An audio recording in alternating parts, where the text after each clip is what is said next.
on top of Lamed Aleph, second line, Tanur Rabbanan. So we had started the third paragraph, which is about Lulav, and everything we had so far was about Lulav. We had Machlokas about on the second day, if Lulav Gazal is possible from this, the second day and on, is the Absolute Mitzvah Bavera, and then also the issue about Karka Nixelis, which is probably going to be the link to the sugi coming up. Karka Nixelis, the Gemara said that those who buy Hadassim from Goyish fields, so the ones they're using for themselves, they should ask the guy to cut it off himself, to cut it off Hadassim, and then they should buy it from him, because if they're going to cut it off, so then it was first just the year alone, because there was no Shina Rishus, because they're choshish that the guy has stolen fields, the fields that he says is his, maybe it's not, and it's really a Jewish-owned field. And now when he is going to take off the Hadassim, or Lulav, whatever it is, Esrogim, whatever kind of field he's going to buy it from, so then it's first became Metaltalin now, and even though the owners did give up hope, but it's only Yesh alone. This Gemara holds that Yesh Kedil Okani, that Yesh alone is not enough to have acquired it, so it still belongs to the Jew, and therefore it's going to be Lulav Gazel, Das Gazel. So therefore, let the guy cut it off, and now it's going to be, when he gives it over to the buyer, it's going to be Yesh and Shina Rishus. The Gemara goes on to say there's no Shina Ma'aser, there's no Shina Hashem, because the fact that you do an Eged is not necessarily considered a Shinoi, because it's retractable, and also Shina Hashem that is called Hoshani even before. That was the Gemara. So that's what we're up to. So on the second line, Tanur Rabbanan, and interestingly enough, we're going back to Sukkah, even though we spoke about Sukkah already with Lulav, but probably it comes in because we just spoke about Karka and Nixelis. That's what the Gemara is going to talk about. So we do know from before, even the test already, that it says Sukkah Gezula is possible. A stolen Sukkah, it says Chag Sukkah Stas Halacha. There's Machlokas about a Sukkah She'ula, about a borrowed Sukkah, but everybody holds that a stolen Sukkah is possible. But now the Gemara brings it in, taking into account the concept called Karka Nixelis, Karka and Nixelis. That concept means is it possible to steal land, real estate. It could be that even if you stole it, whatever you did to steal it, but you can't steal karka, whatever it is, it's still in the property of the owner. It's still under the title of the owner, and even if you forced him out or forged the documents, but Lamaisa still belongs to the real owner, and that's what we spoke about. Just about the Lulav, we spoke about Hadassim, that Yesh Kedil Lokani, that till you cut it off, it still belongs to the owner. Now you cut it off, it's only Yesh. Now we go back to Sukkah a little bit, regressing to Sukkah. Tanur Rabbanan. Sukkah Gezula, a stolen Sukkah. If somebody makes a Sukkah in public property, which you do have a lot of people doing that nowadays, they make a Sukkah in the street, but it's not simple. Here the Gemara is going to say that it's not simple. It says that it's kosher, but you shouldn't do it. Nowadays, it could be that the government gives permission, and that in Eretz Yisrael, I think that they do on the Sukkah within certain restrictions, under certain conditions, you're allowed to make a Sukkah when the government gives authorization. But just take the simple place. Say a simple case that somebody made a sukkah in Rishus Harabim. Rabbi Lezer posel, v'chacham mashina. Rabbi Lezer says that it's posel, and the Chum say that it's kosher. Now the Gemara is knows. We said before a few times that a sukkah gezula is posel. It has to be yours. Rabbi Lezer just said that even a borrowed sukkah is posel. And now the Gemara is going to open up a window to explain this brisa. So what did it say? A stolen sukkah and a sukkah which was built in Rishus Harabim, public property, which has no right to put it over there. He's stealing from the public. You can't just open up, take away public property. You're stealing. I don't know if people do it sometimes. Some of the restaurants, I don't know if they got to get permits for that. Do they get permits to make tables and chairs? Maybe. Probably they charge them. They'll find what to charge. In Los Angeles, there was a story about Chabad that built a sukkah in a. Yes, we're listening. You got silenced in the middle. You got muted. I'm sorry, I got muted. And then, do you hear me? That the in Chabad in Los Angeles, they built a sukkah for next to the shul on the street that I think was like a dead end street, and the neighbors complained, and the city gave them an order that they had to remove it within a week, and they were very happy. They said, "We'll be happy to remove it within a week." It was already, during Chol Hamoed when they got the notice. So apparently, there I would assume that was public property, and so apparently the halacha was. I don't think they were over on the halacha, but you will find out when we learn this Gemara, I guess. Okay, so if they get permission, if they get authorization, then it's surely good. So here the case is. Did they get authorization? That's the thing. I don't know.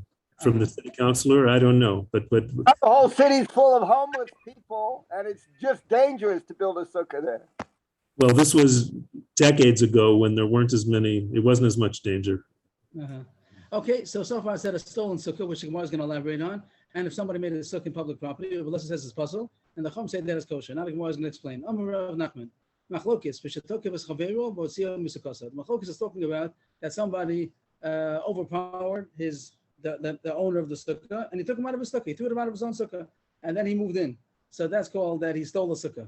How did he steal the sukkah? By forcing the owner out and taking over. So Rabbi says it's possible. The Chum say it's kosher. Of course, he didn't have Avera. But the question is he also the mitzvah of sukkah? And the Gemara is going to explain what the machlokes is about. Rabbi Lezer is going consistent with what he holds, that you're not yotzei in somebody else's sukkah, even if it's borrowed. Even a borrowed sukkah, you're not yotzei, and that's why he says that it's possible, because this is can be not at least be borrowed. And he explains, Ikaka nixelas, sukkah gazulahi, Binami kaka any nixelas, sukkah shulahi.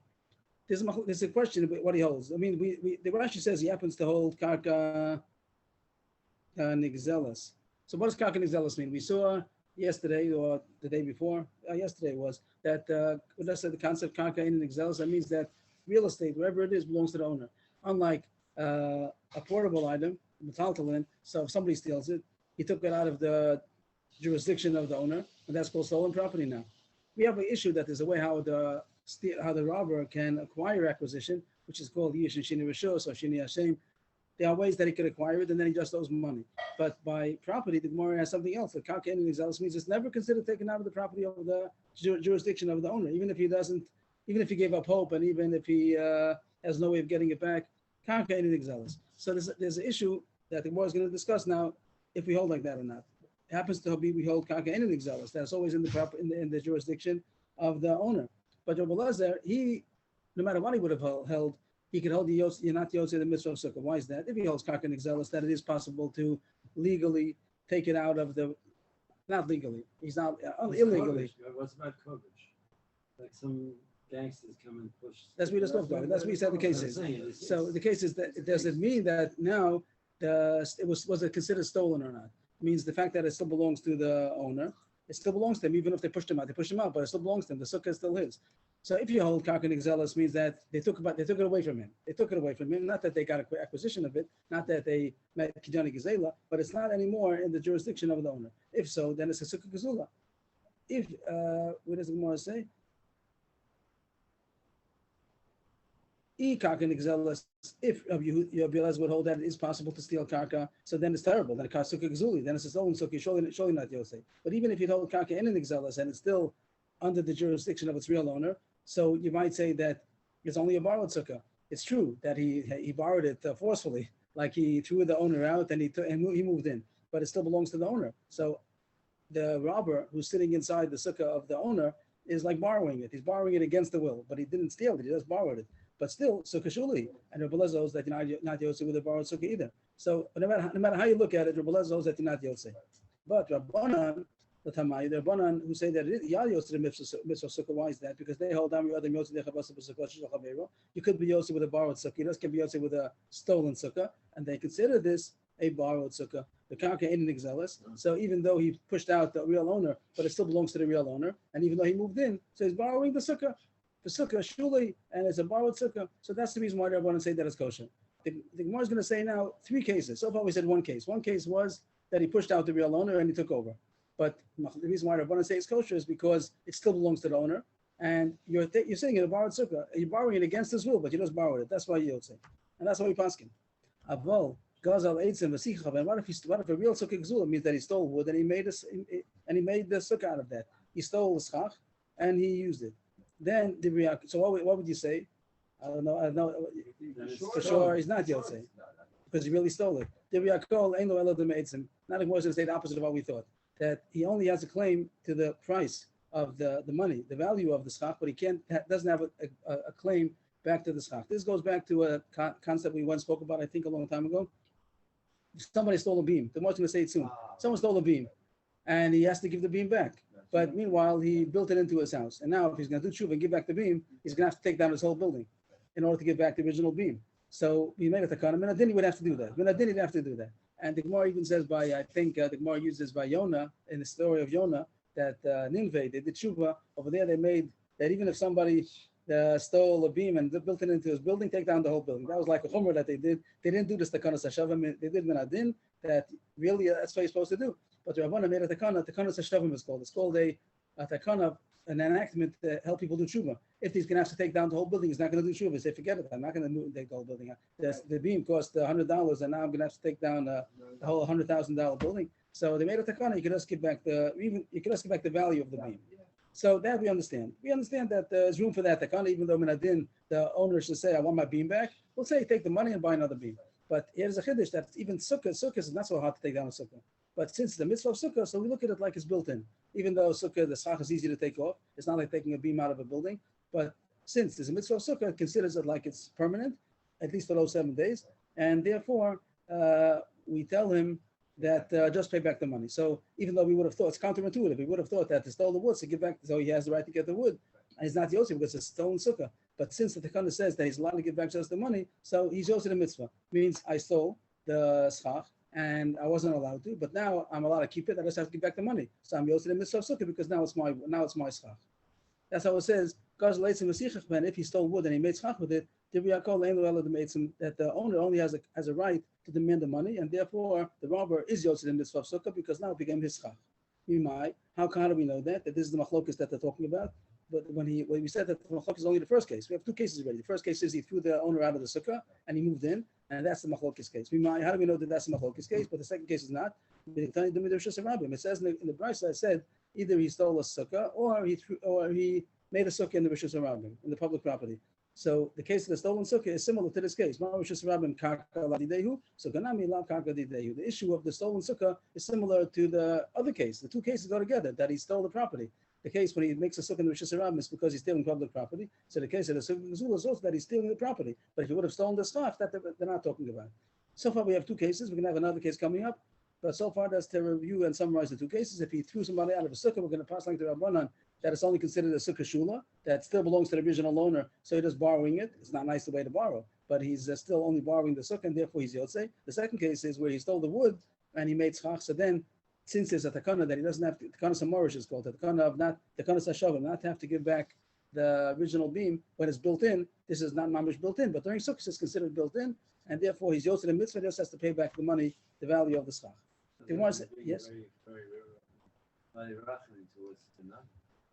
towards the with the ganav, in which it's not the first case is mamish ganav, but he's yosef the mitzvah of sukkah because he didn't accomplish. I'm asking personally, that many cases we give a fine to somebody that's wrong. Why don't we? The other, if peasant sees that this guy is a gangster, they'll take care of him. That peasant has the ways of taking care of people who. But as far as the legal thing right now, so he wasn't. He didn't actually steal it. He just was rough, and he got the guy to go out of his house, but not that he stole. He didn't. He didn't steal the. He stole the person, so to speak. He didn't steal. He took the person away from his house, but not that he took away the house. The house is still owns him. Second case is takana. We understand the second takana by beam. We understand that here is a big chiddush because during sukkahs you can take down the schach, but takana. Look at the sukkah like it's built in. This person not being true. No, we don't say because we said that if you're gonna cause him to have to take down, so then he's not going to do tshuva. So we make a takana to make it easier to do tshuva. Maybe now Shchod Shalom, we have the takana sashavim. The one says an interesting story, and it seems in the beginning very strange, but there's a beautiful pshat from Rabbi Cheskel Abramsky. So let's see the story. He's Savta, there was an old woman. Nowadays they call a Savta grandmother, but really it means it's Kena. Literally it means an old woman. Like in Hebrew, it says Kena, like same. It was the old woman. She came in front of Rav Nachman. He was the Dayan. Amalei, which she told Rav Nachman, Reish Galusa, v'kulu Rabbanan, the baby Reish Galusa, b'sukkah Gazula, Abu Yasmi, that the Reish Galusa, the exilarch, and all of the Rabbanan who are part of his company, they're sitting in the sukkah Gazula. They stole my wood. That means the servants of the Reish Galusa weren't always great tzaddikim. They were rough people, and we have other stories about them. And she said that they stole my wood, they made a sukkah, and the Reish Galusa is in a stolen sukkah. It's my sukkah. She was screaming, and Rav Nachman wasn't paying attention to her. Amalei. So she said, "You know who I am? It's a woman who her father has 318 servants is screaming, and you're not paying attention to her. That means you know who my father is Avram Avinu. I'm a Basel Avram Avinu. I'm a Jewish woman. All the Jewish. There's a nice story also. I got just a side note. Someone came to Rav Steinman, and he had a question about a shidduch for his daughter, either some kind of whatever, fine, good girl. The other one was miyuchas. The other one was I'm Yochesed, two choices, somebody who has good yichus. And he wanted to know which one should he take, the other one or the one with the good yichus. He said the yichus of Avraham Avinu was not enough for you. Like also God's fine the yichus. His father, he had a 318. This more like she's saying that my father had 318 servants, and you're not paying attention. Amalahu, Nachman said, Pisa hida, the Meitzim. She's a big talker. It's like she's Pisa means that she's talking a lot. She's a blabbermouth, so to speak, and she only has a right to collect the money and not the actual sukkah. That's the end of the story. So it sounds very Tamur, Rav Nachman, so rough. What is that? So Cheskel Abramsky is a beautiful shot. He was trying to help her. The Martyr Shvin is saying that during Sukkot, so if she complains she wants the sukkah back, she doesn't get it. Like he said, the psak is that you only have a right to get the wood. He was trying to stall. He was trying to do her a favor. Don't complain now. Come back after Sukkot. After Sukkot, then it's not built into an actual building. The actual building, if it's built in, you have no right to get the actual beam back. You only get the money. But during Sukkot, they made that the sukkah also has a din of a building and is built in, and you can't demand the wood. You only can demand the money. So he was telling her, don't come now. Come after Sukkot, and then you'll get your wood back. If you're going to complain now, you're not going to be able to get the wood back. So even though on the outside it looked like he's not paying attention, but she kept on complaining, so he couldn't avoid it. So he had to paskin. He was trying to tell her, I don't want to paskin now. Come back in a week, and then you get your wood back. But he couldn't tell the parish not to do that. So he just tried to ignore her, but not to pay attention. But she didn't let up, so he had to say the psak. The psak is you only get the payment now. They'll pay you with the money, but you don't get your wood back. Okay, that's the end of that story. Amar Ravina. The Gzula. Similar to what the Morbi just said before, but here the word shur means a beam. Till now we spoke about wood, and now a beam of a sukkah. Someone took a beam and he built it into the sukkah. Also, the same thing we said a second ago. Rabbanan made a takana, Bishim takana is morish. Morish, the word morish means a beam, and it means this takana we just said for the people to do tshuva, that if they stole a beam and they built it into their house, so they don't have to give back the beam, they could just give the value. So he said also a beam, somebody took a beam and he put it into the sukkah, also will be the same thing, that you don't have a right to get the beam back, you just get the money. And the Gemara says, we just said a second ago that that's by Tekana Seitzim, Mashnama Eitzim. We said that if someone stole wood, we said a few lines ago, if someone stole wood and made the schach, used it for schach, so then you have no right to get the wood back. So why did Ravina add on by saying but a beam? It's the same thing as the wood. You might think that wood is easy to get a replacement. So the person who was robbed, the person who was stolen from, will tell him, don't demand the wood back, just get the money and go to the lumber store and get wood. But if it's a beam, so it's not so easy to get a beam, and you might think that it's too hard just to give him back the money and get his own beam. It's not easy to get a beam. You might think they didn't make the sakana by a sukkah. Kamash Falan, that even by a beam, also we say that you have no right to get it back and just have right to get the money and buy another beam. What does it mean?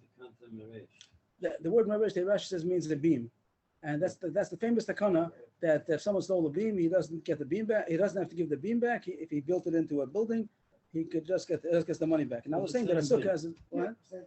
Before we called it the Tekanas Hashavin, here it calls it the Tekanas Morish, the Tekana of the beam. And it's known that means that the Tekana, if someone stole the beam and put it into his building, he doesn't have to give it back. He just has to give back the value. The Gemara's Kaddish was that a sukkah during Sukkot has the same din as building it in. And the Gemara right away says this is only during Sukkot. This is only during Sukkot, during the 7 days. After Sukkot, it's not part of the Sukkah anymore, and the Sukkah is not built in. It's no big deal to take apart a Sukkah. So then he has to give it back as is. Hadar B'einei means it gets returned as is. He has to give back the actual beam. Rebbe, so yes, the psak is that the amount of tircha that justifies Tekanas Marish would be building it in a permanent way to a permanent structure. Is that what we're saying? That's what it says, right? And Sukkot is an exception. That Sukkot is considered a permanent structure, even though it's really not. Since it's halachically going to be the dwelling place for 7 days, we look at it as if it's a permanent dwelling. And during 7 days, you can't demand the wood back. And if he comes demand like the woman that she wanted the psak right now, the psak right now is you only get money. But if you wait till after Sukkot and then demand that you could get back your beam or your wood, provided, like the Gemara is going to say right away, that you didn't build it in. But if you actually built it in, if you cemented it in, then you have laid the May. But then even after 7 days, that's like the whole year round. That once you cemented it in, then you have a right, the Gazlan has a right to keep it, and he only has to pay back the money. So far we had 2 cases. Is that true? There's 2. I thought there's going to be 3 cases. Maybe I made a mistake.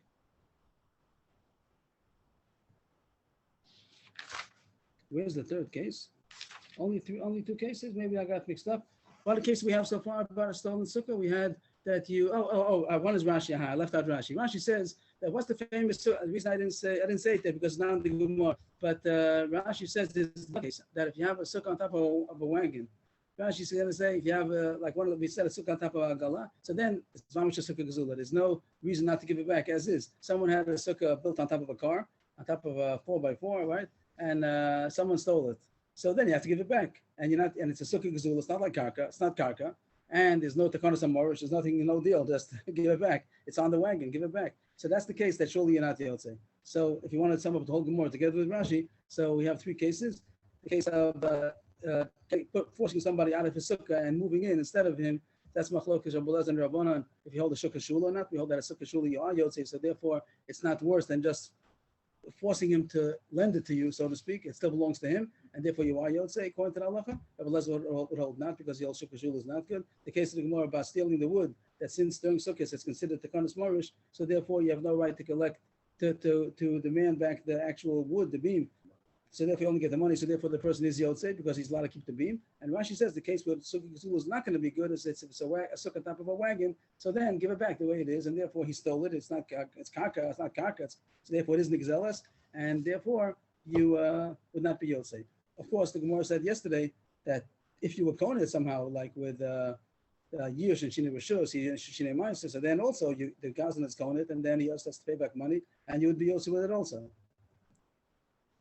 The Gemara continues back. So that was, I think it only came in because the Karka and Exelis, because of the Sugya before. So it spoke about Karka and Exelis or not. So we went back to Sukkah. But really, we're in the middle of the Sugya of Esrog, and that's how the Gemara continues still back to the Sugya of Lulav and Esrog. So now the Gemara on the top line, Tana, Yavish Pasol, Avuda Machshin. Right? In the Mishnah it says, Lulav Agozal by Yavish, if it's stolen or dry. Now we're going into the sugya of dry. We finished with the sugya of stolen, and we said that the stolen, then the first day is lachem shalachem. The rest of the days is machlokes if mitzvah baba avera or not.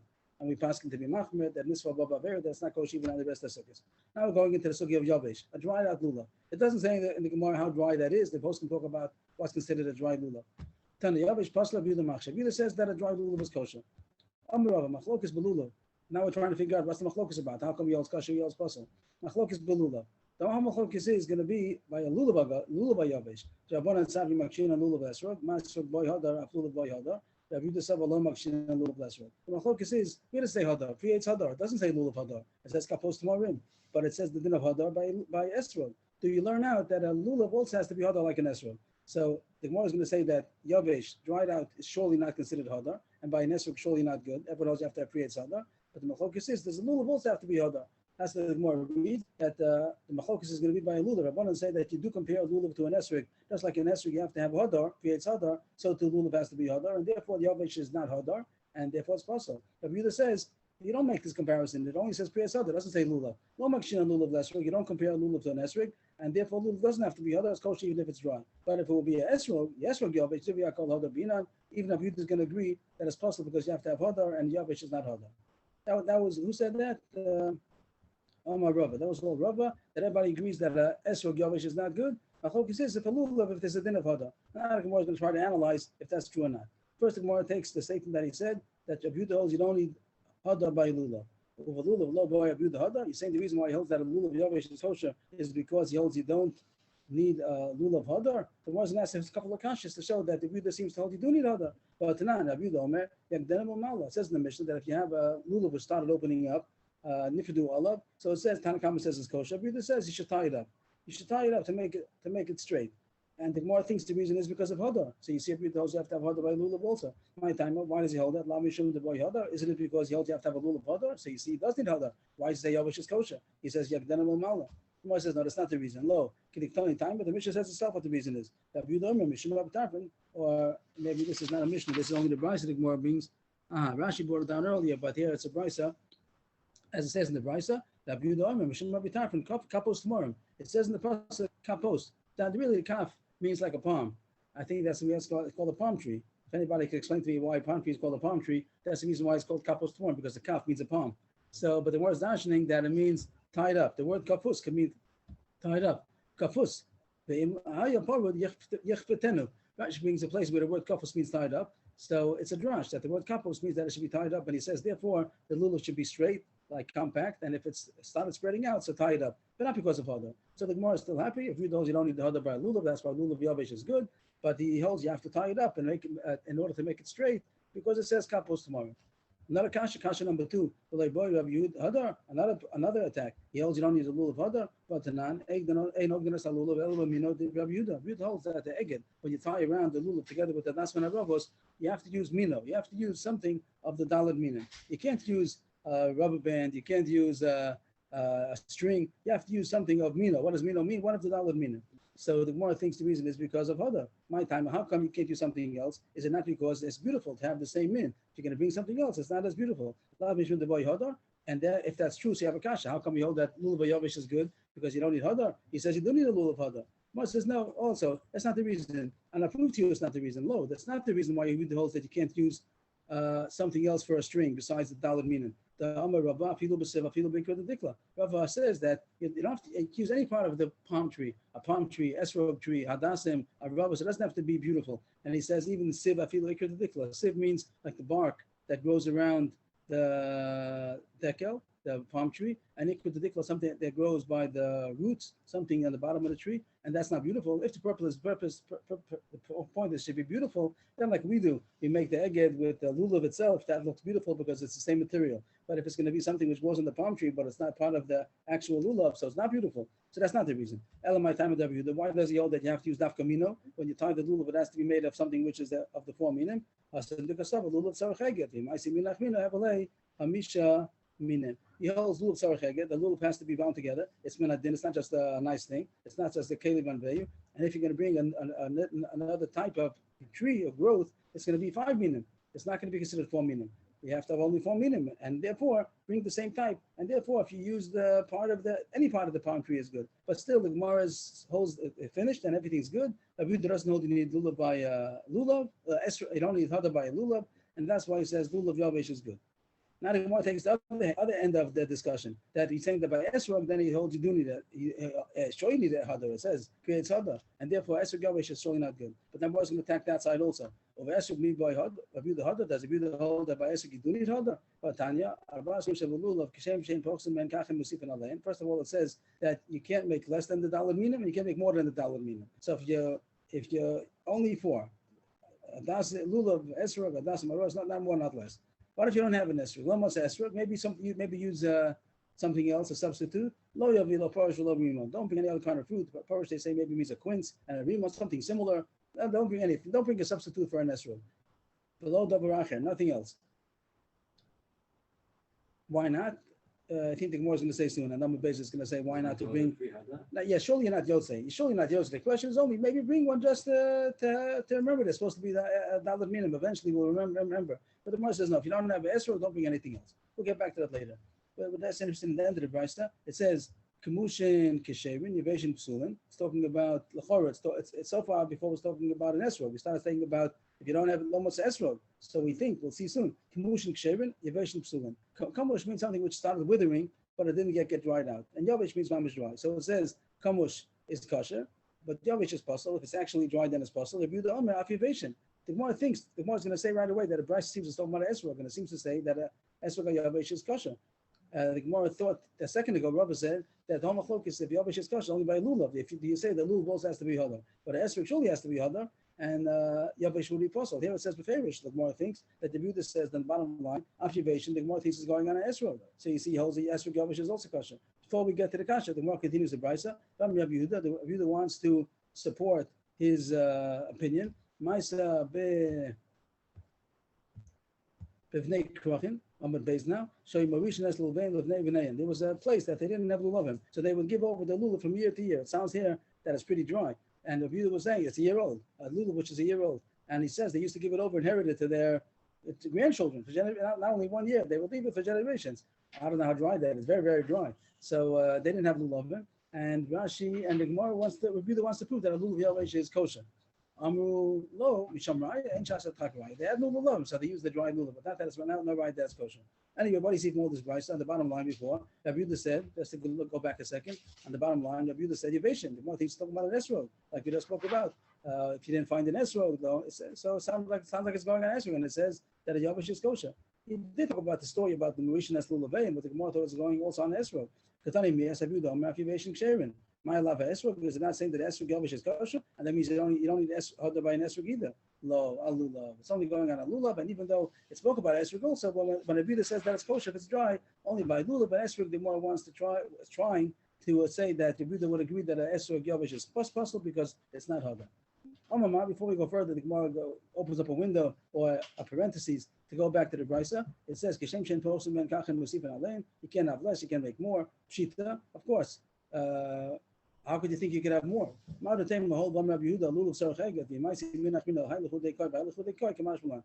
think since Rabbi Yehuda holds you have to bond the lulav together with the hadassim and the aravos. You might think that if you bring another min, but that is not tied in together with the rest of them, then you might think that it's not counted. The count, it wouldn't be considered you're taking more. If you bind it together, so then it means you're taking more meaning. I'm sure you're not allowed to take more than 4. But if you don't include it in the bonded meaning, they go all together, then you might think that each one stands by its own, and it's not considered that you're taking more than the count. That still you're not supposed to take more than the 4 meaning. The Gemara also goes back as a tangent before. We're not getting back onto the subject yet. If you can't find an essay, don't take any kind of substitute. No other food as a substitute. Pshita, of course, you're not Yotzei, but you might think that it's better to take even something puzzle to remember there's an esrog. So people will say, this year I don't have an esrog, I have a rimon, but everyone should remember he's supposed to get an esrog. And if they're only going to have, they're not going to stop taking the dalet meaning. People are going to forget the such thing as dalet. The children are going to grow up without dalet meaning. They forget about it. They think on sukkah, only have a sukkah. No such thing as dalet meaning. Kamash Mullah, no, you lose out. It's better not to take anything than to take zimnin. That something's going to come a korban. It's going to come a bad thing out of it because they're going to continue doing a rimon. They're going to say that a rimon is good. I have a small mashal for this. Maybe I'm too extreme, but I have a small mashal. I think that in Europe they had no moro. They had no lettuce. So they started using horseradish. I think horseradish is not good moro. It's a root. It's very big to say horseradish is a moro. But now people think that horseradish is moro. And even if they have all kinds of lettuce, they try to take moro still. It's not much case. The Gemara says if you're going to start taking a rimon, the next thing you know, the Grian children are going to start taking a rimon. They say, my Zaydi used the rimon. And they don't know because they didn't have any estrogen. Now you have estrogen. So that's the Gemara's chash, that if you do the wrong thing, even as a substitute, the next generation is not going to realize that it's an emergency measure, and they'll start doing it also. Not to make it some other type. Right, that's how the Gemara says. Don't make some substitute which is possible, and just say we'll remember. People don't remember. That's the same with the potatoes that they use for. Also, that Neveson says it's better not to use potatoes. They have nothing else. Use potatoes, but he says it's not an appetizer. But it's a filler. It's better not to use. But for karpas, you can say like no ra. But by the mortar, it's pretty like the mamish masal. People who take horseradish and they have lettuce. It's really like doesn't make any sense. The real mortar is lettuce, and the horseradish is very big, very difficult to say that you don't say with mortar. Anyway,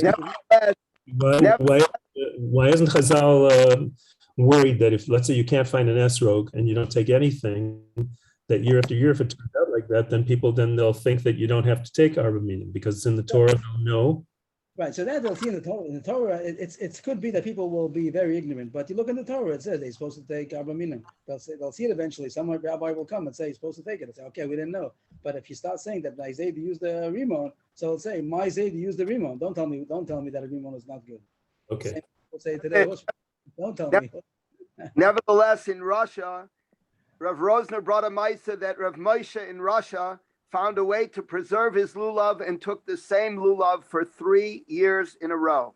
If you preserve it, then it's fresh. There's nothing wrong with the old lulav. The point is that it's dried out. If you're able to preserve it, so then it's not dried out. That's good. A nice story. If there's a way to preserve it, then you can keep it from year to year. Tashma. Oh, so the more still back to the subject. We went a little bit on a tangent, but back to the subject again. That Buddha said lulav said about yavesh, he said it's kosher, and the Rabbi said that only a lulav yavesh is good, but an esrog yavesh is surely not good according to Buddha because it says creates hadar, and yavesh is surely not hadar. But now the Gemara is still trying to attack that. Tashma esrog yashan pasul Rabbi machshir.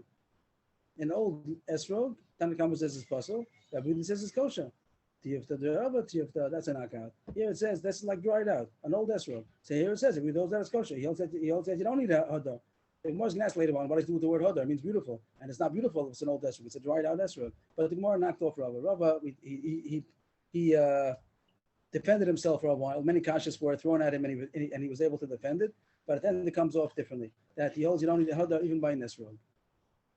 So we hold you do need a Hadar, and that's why. The fruit is creates hadar.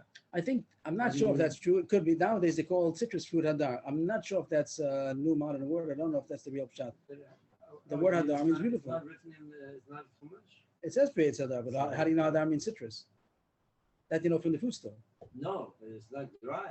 If it's dry, how can you consider it hadar? No, you're saying Hadar means beautiful. The more is not convinced. The reader might say that means something else. You're going with the Rabbanon. That's why we pass Hadar means beautiful, and therefore if it's dry, it's not beautiful. And the lulav also has to be beautiful. You hold that doesn't have. The Buddha holds that Hadar doesn't mean beautiful. We'll see soon what he holds. But so far, the Gemara proved, and that's finished, closed case. Chifta Java Chifta, that not only does a Buddha say that a lulav yavesh is good, even an esrog yavesh is also good. And we go back to all the proofs that the Buddha, that Rava defended himself. But the mice, you don't need all those defenses anymore because it's not true that the Buddha holds that even a lulav, even an esrog yavesh is not good. So even an esrog yavesh is also kosher. The Mar Sakasha, there are other places where Buddha is machmir and sounds like he does hold of Hadar. Beautiful. Well, boy Hadar, he does not need Hadar. So he does need Hadar. And a couple of mishnais, one Tanan, Ayara Kikarsi, we'll have later on all these mishnais. Ayara Kikarsi, a green esrog, green as a leek, maybe machshir, a beautiful posa. Why is it that a green esrog is not kosher? The boy Hadar is not because that it's not beautiful, that a green esrog is not beautiful. And if the fact that the Rabbi holds that as possible, that means they have to have beautiful. So too, we should hold Yavish is not good. Lo, Mishum the Lo Gamar Peri. That's because it's not ripe. It's not ripe. It's unripe fruit. It's not called yet a fruit. Not because it's not Hadar, because it's not yet a fruit. It's not called yet a ripe fruit. The more green, the less ripe it is. Yes, it's not. It's But not we hold that, you see everybody does use green, right? Not strong. So It's not ripe. it could be that it's, I don't recall halacha right now if anybody wants to help me out, but I think that it has to have started becoming yellow. It has to, if it's mamish unripe, I think we're also going to hold that as possible. Mamish green. So maybe there are, anybody know about this? I offhand, I think. You see so many greens, I mean, people buy green. Yes, I think they're supposed to have started becoming a bit yellow. I think so, but without authorization, we'll get to it later on in the parak. So far, I think that if it's mamish green, it might be puzzle. But if I'm wrong, by Sukkot we should get it straight. By the time we go to looking for an esrog, okay. What's the minimum size of an esrog? Meir Omer Ke'egos, size of a nut. A small esrog size of a kosher. If you don't know, it has to be at least the size of an egg. Is that not because it's not beautiful? Why is that beautiful to say that they have to have a big esrog the size of an egg? Why is that? Beautiful. It's just the definition of a fruit. Oh, that's Mar's answer again. Lo, Mishum the Lo Gamar Peri. Also, it's not ripe. If it's so small, it's not considered that it's an esrog yet. Not because it's not a beautiful esrog, it's not an esrog. Tashma, one more try. Over Godol, what's the maximum size esrog? How big could it be? Kadesh Yocha Shnayim B'Yolo Achas Tiva B'Yuda. The Buddha says not more than 2 in one hand. Of that size, esrog, you'd be able to hold 2 of those kind in the same hand, which means it's limited, pretty limited. That you're able to hold 2 of that size in the same hand. Rabbi Yossi Omer, Afilu Echad B'Sheyot, the opposite, 1 and 2 hands. It could be like a watermelon. It could be as big as you want. Oh, that's the opposite. That's not big it can be. Yeah, we're talking about how big it could be. Oh. Rabbi Yehuda says the biggest, 2 in one hand. And Rabbi Yoshi says small, not tiny, but right. So how come he holds it can't be so big? The Gemara again thinks it's because it's not so big, it's oversized. My timer, first wide line. The boy Hadar, isn't it because he has to have beautiful esrog, and if it's so big, it's not beautiful? No, a different reason. You can't say it's not ripe. This is very ripe. Yeah. So what's the reason why he holds that an oversized esrog is not good? Since you're supposed to hold the lulav in the right hand, the lulav together with the nasman aravos, and the esrog is in the left hand. Sometimes they'll give it to him in the other wrong order. He'll have the esrog in his left hand, in his right hand, and the lulav in his left hand. Then he has to switch hands. And if he has such a big esrog, he's not going to be able to handle it when it's going to fall down. It might drop and can become puzzle. That's why he said that don't have such a big esrog. Have esrog. They have 2 in the same hand. That means you'll be able to. Don't hold this way. We paskin like Rabbi Yossi, we all like Rabbi Yossi, that you could have as big as you want. But Rabbi Yehuda said is a chash that you might drop it when you'll be changing it around to get to the right hand. So therefore he said don't use it. It's chiddush that he would say that it's possible already now. If it becomes possible, it becomes possible. But he wanted to make sure it doesn't become possible. He might not realize it. So therefore, don't take an oversized esrog. We paskin that it is good. Okay, so okay, but that's a reason to make it possible already now. That's interesting. Okay, The Ella, the Yehuda, now the Gemara comes to the kasha that was asked. That says Hada. What do you say? Hada means beautiful. And I was saying Yehuda holds that Yavish is kosher. He doesn't hold. Maskana is what was wrong. You don't need to ask Hada. So it doesn't. It say Hadar. The Ella, the Yehuda ksiv Hadar. Doesn't it mean beautiful? No. Hahu Hador. Hador b'ilonu mishana l'shana. It's just coming to tell you what kind of fruit it is. It's a kind of fruit that lives. Hador. Not Hadar means beautiful. Hador. That it lives. What does it mean it lives? That it doesn't fall off every year, and therefore it stays from year to year, and that's how it grows bigger. Sometimes it's from the previous year. So that's just coming to tell you what kind of fruit it is. Not that it has to be beautiful, not that it has to have lived last year already. It's a kind of a fruit to tell you that it's an esrog. How do you know it's an esrog? Because it's a kind of a fruit that lasts from year to year, and on the tree doesn't fall off. Yes, please. From Rev Michal, in answer to your question about a yarok, right? Yeah. Says Yarok Chazak Ein Asavim, and he says like this: Mishum Delo Gamar Pera means Esrog Yarok Adayin Lo Nigmar Bishulo Ve'eno Pri Mushlam Ubatora Amra Pri Eitz Hadar Shiyeh Mushlam, and then he has a footnote below where he says Saimu Tosvas on the subject Im Hashu Oto. If you leave it, you let it sit. It's green, and you let it sit. Im Hushu. Osam, v'chazru lemara esrog afilu betalush kasheri mipnei shebavadai nigmar piryam ubetosvas harosh pirash she'im lo haya nigmar piryai lo haya choizer lemara esrogim betalush. So the question was, if a green esrog, lemaisa, you go to shul and you see a green esrog, do you say to the person you have a puzzle esrog? That was the question that was asked. No, to this, no. Why? Why do you say no? Because what it's dependent on is if you leave it off the tree and it eventually becomes ripe. That's the way I hear him saying it. Yeah, so that doesn't. But there's something that's possible. If there's a green esrog and doesn't become ripe, it didn't. And even after sukkahs, it just didn't ripen. How do you know every esrog? There's something that's possible. And you were saying the halacha is that is possible if it doesn't get. Afreya is what you're saying. So that doesn't mean that every esrog is going to be kosher. It says some esrog are going to be puzzle. The Mishnah says something is.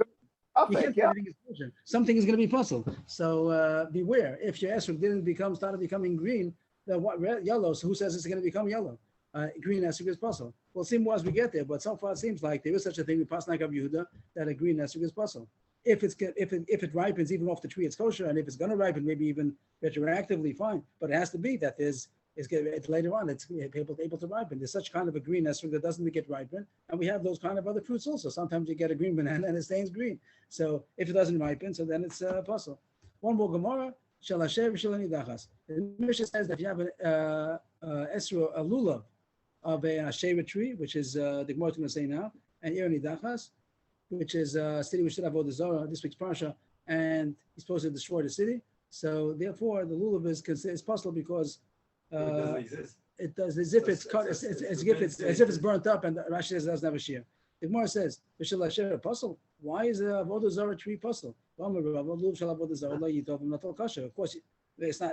It's a mios to take it. It's disgusting. But if you took it as kosher, and here he's saying that Avodah Zarah tree is puzzle. Why is it puzzle? Rabbi says it's kosher. This is talking about only the Asherah when the Am Yisrael came into Eretz Yisrael, the original Asherah of those nations, and that's worse for some reason. The Kesuse Mechta Shireh, because that is considered the shear is chopped up. The lulav has to be 4 tvachim, we said 3 + 1, and if it's from Asherah the Moshe, then it's chayv to be burnt, and therefore it's considered cut up and it's puzzled the same way Nidachas. Take a nami diktani dumi der Nidachas mamina. Nidachas goes together. Eshay Nidachas. Nidachas is because it's supposed to be destroyed. So too, it's a kind of an avodah zarah which is supposed to be destroyed. Just to explain this Gemara, someone explained to me that there's no din dafka on Asherah the Moshe is supposed to burn it more than doesn't say that. But the point is, the way they explained it is that it does say but you find something different about the generation of Moshe and some other generations. So someone explained to me, Rabbi Yisrael Shechter, that the Avodah Zarah, the reason why you don't have to destroy it is because a goy could be mevatel. A goy could nullify the Avodah Zarah. The Avodah Zarah of a goy could nullify it, then that's not called Avodah Zarah. The Avodah Zarah of a Jew cannot be nullified, and therefore it has to be destroyed. And Asherah the Moshe means that it was the Goyim in Eretz Yisrael. When Am Yisrael came into Eretz Yisrael, the Goyim had done the Asherah. But the Jews, when they did the Egel, the Gemara says in Avodah Zarah that they sort of consented to the Avodah Zarah that was existing in Eretz Yisrael. So then it became like a Jewish Avodah Zarah, and there's no more bittul anymore. So the Mai says it's has to be destroyed. There's no real din that Adaf Kasher the Moshe has to be destroyed. But the fact that they consented by doing the Egel, this is based on the Gemara in Avodah Zarah. Maybe the Psukim alone, but the Gemara says that seemingly that there's no din that could burn it, it can be mevatel. But since the Jews did the Egel, so they sort of consented to the Avodah Zarah, and therefore there's no way to mevatel it anymore. So Rabbi, is that what Tosfos Yes. says? Bottom Tosfos Bashera on the last two lines.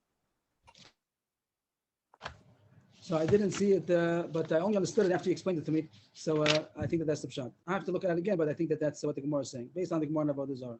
Yashikoach. So that's to sum up the Gemara today. The Gemara spoke about a sukkah, 3 kinds of sukkah comes out, sukkah gezula. If the robber forced the owner out of the sukkah, so then it's machlokis, while we pass like the Rabban, that's called a sukkah shula, and it's also karkein and exelas. If he stole the wood, so then we pass that there's a takanas hashavim, takanas morish, and therefore he only has a right to claim back the money. So also the Gazan is going to be also the mitzvah.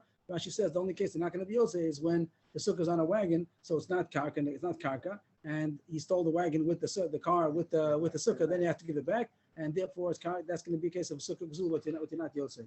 The next sukkah spoke about the takanas morish, which we said that you only have a claim back, and the story of Rav Nachman, the Cheskel Abramsky's Pirush explained why he was trying to avoid answering the question in order to give her the benefit to get her wood back. But the Gemara says also no difference between a beam or wood. All of them during Sukkot you have no right to get back the wood, but after Sukkot you do, unless he cemented it in. Then the Gemara had a long issue about the Yehuda that said that a lulav yavesh is kosher. The Gemara comes out not only a lulav yavesh, even an esrog yavesh, and the reason why it's kosher is because he holds hadar doesn't mean beautiful. Hadar means that it lives in the tree from year to year, just telling you that it's an esrog, but not that it has to be beautiful. We pass like Rabban, it has to be beautiful, and it's puzzle. Lulav yavesh, esrog yavesh is all puzzle. The Gemara did say agav that if it's only withered, that it's kosher. Only when it's yavesh is it puzzle. Also, the Gemara brought on some other folks who we're going to come back to them again later. That it talks about if you're allowed to use other men to tie up the lulav, we pass like Rabban that you may. Only of you himself holds also porridge yiftefenu. We all that is kosher. Lulav, the nifra, the olive is also kosher. You can use it elastic band or something. Or Yes. string. Yes. I'm pretty happy to use the little pieces. It could be that it's more beautiful if used part of the lulav, like Yehuda says, but it's not like the Gemara said, not necessarily.